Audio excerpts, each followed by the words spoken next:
18 साल की एक कॉलेज लड़की को उसके खुद के पिता ने एक गुंडे को बेच दिया। गुंडा लड़की को देखते ही बहुत खुश हो गया, जबकि लड़की डर के मारे उन्हें धमकी देने लगी कि अगर उसे हाथ लगाया तो वो उन्हें कभी नहीं छोड़ेगी। लेकिन गुंडा बिल्कुल नहीं डरा, बल्कि उसने लड़की के चेहरे पर पैर रख दिया। लड़की ने हिम्मत दिखाते हुए पास रखा, लोहे का गोला उठाया और गुंडे पर मार दिया। फिर तुरंत वहाँ से भाग गई और सीधा सड़क पर आ पहुंची। वहाँ उसे एक कार दिखी तो वो जल्दी से उसमें छुप गई और अंदर बैठे एक अमीर आदमी राजवीर से मदद मांगी। जैसे ही गुंडे पास आने लगे, लड़की डर के मारे राजवीर के गले लग गई। राजवीर को लड़की पर तरस आ गया और उसने उसे बचाया। लेकिन कुछ समय बाद पता चला कि लड़की प्रेग्नेंट हो गई और उसने एक हेल्दी लड़के को जन्म दिया। अपने बच्चे को पालने के लिए लड़की सुबह से रात तक मेहनत करती और टिफिन बेचकर पैसे कमाती। दूसरी तरफ राजवीर को उस रात की लड़की की याद आती रहती थी, इसलिए वो घर वालों के कहने पर भी शादी नहीं कर रहा था, जबकि उसके पापा हमेशा पोते की जिद करते रहते थे। मजबूरी में राजवीर ने सोचा कि वो किसी लड़की और उसके बच्चे को टेम्परेरी अपनी वाइफ और बेटा बनाकर घर ले जाएगा ताकि फैमिली को दिखा सके। जब उसने ये बात लड़की, मीरा और उसके बेटे से कही तो पैसे सुनते ही दोनों मान गए। राजवीर उन्हें अपने घर ले आया। घर पर दादाजी ने जैसे ही छोटे बच्चे को देखा वो खुशी से फूल गए। लेकिन राजवीर के चाचा और चाची को शक हुआ। चाचा ने ताना मारते हुए कहा कि राजवीर ने कभी गर्लफ्रेंड तक नहीं बनाई तो इतना बड़ा बेटा कैसे हो सकता है। चाची ने भी मीरा से पूछा कि वो कौन सी अमीर फैमिली से है। तब मीरा घबरा गई, लेकिन उसका बेटा आरव आगे बढ़कर बोला, नमस्ते दादी जी, मेरा नाम आरव है, मैं आपका पोता हूँ। उसकी बात सुनकर चाची चुप हो गई। बाद में आरव ने अपनी माँ को धीरे से कहा कि टेंशन मत लो, काम खत्म होने के बाद वो शहर में अपने पापा को ढूंढ लेगा। ये बात राजवीर ने सुन ली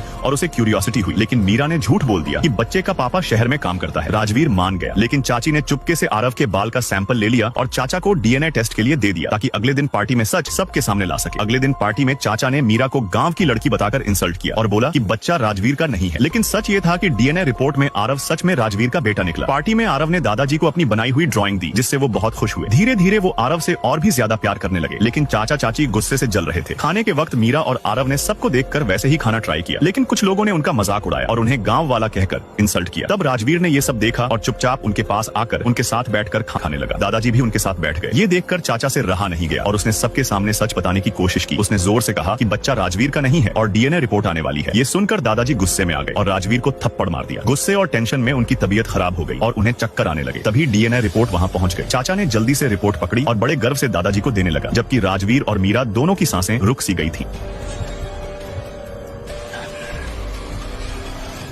जब अनन्या ने अपने बॉयफ्रेंड रोहित को अपनी नई गर्लफ्रेंड को खुले में किस करते देखा, उसी पल उसका दिल टूट गया। रोहित ने सबके सामने उसे ब्रेकअप कर लिया और अनन्या ने बिना कुछ कहे बस ठीक है कह दिया। रोहित थोड़ा हैरान हुआ, फिर बोला, मैं बस उसे एक स्टेटस देना चाहता हूँ, तुम समझो ना, हम दोस्त रह सकते हैं। अनन्या बस हल्के से मुस्कुराई, अब हमारे बीच सब खत्म है, और वहाँ से चली गई। वो जाते जाते भी पीछे नहीं मुड़ी। माहौल सन्नाटे में बदल गया। रोहित के दोस्तों ने मजाक में कहा, लगता है इस बार वो सच में गुस्सा हो गई। कुछ ने शर्त भी लगा ली। दिन बीतते गए पर अनन्या वापस नहीं आई। दोस्तों ने पूछा, कहीं वो 7 करोड़ की चेक लेकर तो नहीं गई? रोहित हंसा, इम्पॉसिबल, वो कभी उसे नहीं छुएगी। हमने प्रॉमिस किया था अगर उसने वो पैसे यूज किए तो रिश्ता खत्म। उसे यकीन था अनन्या कभी उसे छोड़ नहीं पाएगी। लेकिन उस रात अनन्या ने अपना सामान पैक किया और वो चेक लेकर चली गई। जाते जाते बोली, 6 साल एक गलत इंसान को पहचानने में गए, लेकिन 7 करोड़ में सबक मिल गया। बुरा क्या, अब उसने ठान लिया, प्यार नहीं, सिर्फ फ्रीडम और सेल्फ रिस्पेक्ट। अगली सुबह रोहित उठते ही बोला, एक बाउल दलिया लाओ। मेड बोली, मैडम रोज सुबह 5 बजे उठकर आपके लिए खुद बनाती थी। रोहित को पहली बार एहसास हुआ उसने उसके प्यार को कभी वैल्यू नहीं दी। उसे याद आया कैसे वो हर चीज में शिकायत करता था। फिर भी बोला, चली गई तो क्या, मैं उसे नहीं मनाने वाला। दोस्त बोले, एक सॉरी बोल दे, सब ठीक हो जाएगा। रोहित ने मैसेज किया, मैं गलत था, आई लव यू, और स्क्रीन पर रेड एक्सक्लेमेशन। अनन्या ने ब्लॉक कर दिया था। उसका चेहरा उतर गया, पर ईगो से बोला, वो क्या समझती है अपने आप को, मेरे बिना रह नहीं पाएगी। फिर ताने मारते हुए बोला, मैंने उसे पाल रखा था, अब देखता हूँ कैसे झेगी। उधर अनन्या ने खुद को पूरी तरह बदलने का फैसला किया। वो सैलून गई, नया हेयर स्टाइल कराया और कहा, अब मैं अपनी मर्जी की जिंदगी जीऊंगी। जब वो कॉलेज कैंपस लौटी, सबकी नजरें उसी पर टिक गई। उसका नया लुक, उसका आत्मविश्वास सबको चौंका गया। रिया, कॉलेज की पॉपुलर लड़की, आई और बोली, मैं खबर करके क्या सोचती है, मेरा बॉयफ्रेंड रोहित तेरा नहीं होगा। अनन्या शांत लहजे में बोली, मुझे तुम्हारा एक्स नहीं चाहिए। रिया को जलन हुई और उसने रोहित को फोन किया, कॉलेज आओ, मेरे साथ शॉपिंग चलो। असल में वो अनन्या को जलाना चाहती थी। रोहित जब पहुंचा तो देखा अनन्या एक सीनियर लड़के के साथ चल रही है। गुस्से में बोला, इतनी जल्दी नया बॉयफ्रेंड बना लिया, मुझे जलाने के लिए किसी और के साथ। अनन्या बस बोली, हम ब्रेकअप कर चुके हैं, मुझसे दूर रहो। रोहित बोला, ड्रामा बंद कर, मैंने तुझे माफ कर दिया, चल वापस आ जा। अनन्या ठंडी हंसी के साथ बोली, जो माफी तुम दे रहे हो वो मुझे चाहिए ही नहीं। वो बोली, मैं हर बार दिखावा करती थी कि तुझे माफ किया, पर असल में पहले दिन ही सोच लिया था कि एक दिन तुझे छोड़ दूंगी। अब तुम्हारी किसी बात का मुंह पर असर नहीं होता, वी आर डन। वो वहाँ से चली गई। कुछ दिन बाद रोहित को तेज पेट दर्द हुआ और उसे हॉस्पिटल ले जाया गया। उसकी माँ ने अनन्या को फोन किया, वापस आ, मेरे बेटे का ख्याल रख। अनन्या बोली, हमारा रिश्ता खत्म हो चुका है, अब मैं नहीं लौटूंगी। माँ गुस्से में बोली, तू मेरे बेटे का पैसा खा गई और अब एटीट्यूड दिखा रही है। अनन्या ने कॉल काट दी। रोहित बेहोशी में भी अनन्या का नाम ले रहा था। होश में आते ही पूछा, अनन्या आई क्या? मेड बोली, मैडम को आपकी माँ ने फोन किया है। रोहित मुस्कुराए, वो जरूर आएगी, पर कुछ देर में फोन फिर ब्लॉक हो गया। उसका दोस्त आया और बोला, याद है 4 साल पहले जब तू हॉस्पिटल में था, तब अनन्या 1 महीना तेरे पास बैठी थी, जब तेरा बिजनेस डूबा था, उसने अपनी सेविंग्स तुझे दी थी। रोहित चुप हो गया। दोस्त बोला, वो तुझे सच्चा प्यार करती थी। रोहित फिर भी नहीं माना। दोस्त ने अचार का जार दिया, ये उसी के हाथ का है। रोहित बोला, उसने भेजा? दोस्त बोला, नहीं मैंने मांगा था, उसे पता भी नहीं तू हॉस्पिटल में है। रोहित गुस्से में अनन्या को कॉल करता है, तू मुझे इग्नोर करके हीरो बनेगी। कुछ देर बाद शाम में अनन्या आती है। रोहित तुरंत अपनी चालू आदतों में लौट आता है। मैं तुझे सब कुछ वापस दे दूंगा, बस रुक जा, ये पैसा ये घर सब तेरा है। अनन्या बोली, मैं लेने नहीं आई, सिर्फ अपने डॉक्यूमेंट्स चाहिए। रोहित गुस्से में बोला, और वो 7 करोड़ का क्या? अनन्या ठंडे लहजे में, वो मेरा हक था। जब तुमने कंपनी शुरू की थी तब मैंने अपनी स्कॉलरशिप और ग्रांट छोड़ी थी, तुम्हारा बिजनेस मैंने संभाला था। रोहित बोला, अब रोहित मैंने कहा ना, मुझे मत छूना, हम खत्म हो चुके हैं। रोहित चिल्लाया, तू मुझे छोड़ नहीं सकती। अनन्या उसकी आंखों में देखकर बोली, मैं छोड़ चुकी हूँ। रोहित वहीं गिरकर